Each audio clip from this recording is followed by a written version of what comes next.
बघू शकताय की हिरवा पाला आहे काढायचा चालू आहे. नमस्कार शेतकरी मित्रांनो. तर आज ऊसाचा पाला साळण्याचे फायदे सांगणार आहे.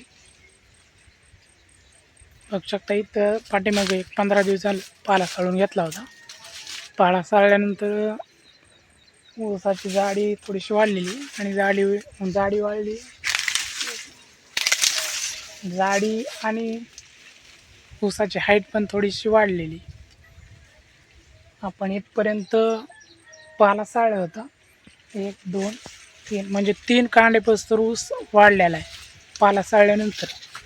आणि त्याची जाडी वाढली, हवा खेळती राहिल्यामुळं यात पाला साळण्याचे फायदे. पाला साळायला चालू केलं म्हणजे आपल्याकडे जनावर आहेत, त्या जनावराला वैरण पण वाचती, प्लस आपल्या ऊसाचे पाचट वगैरे ते पण निघून जाते आणि हवा खेळती राहते. एक पाला साळण्याचे फायदे आहेत ऊसाचे. आता हे 15-0-12 या व्हरायटीचा ऊस आहे. ऊस बघू शकताय पांढरट वाणाचा ऊस आहे. त्याच्यामध्ये 10,000 पण आहे, कुठं हे आहे 10,000. तर पाला साळण्याचे आहेत फायदे, भरपूर फायदे. हवा राहती खेळती आणि हवा खेळती राहिल्यामुळे आपला ऊस जे आहे ना पडत नाही. ऊस पडला नाही तर आपले साला उंदरं वगैरे ते आहेत ना ते लागत नाही. एक ऊस जे आहे ते एकदम कडक राहते आणि जाडी वाढते, हाईट वाढते, वजनामध्ये फरक पडतो. त्याच्यामुळे पाला साळे चालू केले. बघू शकता जाडी चांगली वाढली, जाडी वाढते, प्लस कांड्यांची जी साईज जी आहे ते कांड्या लांबणीच्या पडतात.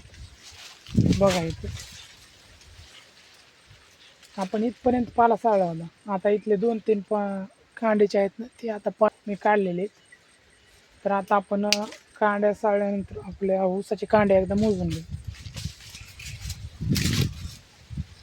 बुडात 1 2 3 4 5 6 7 8 9 10 11 म्हणजे 11-12 कांड्यावरती ऊस आहे. 15-12चा 1 नोव्हेंबरमध्ये लागवड केलेला ऊस आहे. पाला साळण्याचे भरपूर फायदे. आपल्या इकडे पाला साळीत नाहीत आणि दुसरीकडे बऱ्याच ठिकाणी पाला साळतात. ह्याचा इथं आपण पाला साळे चालू केला.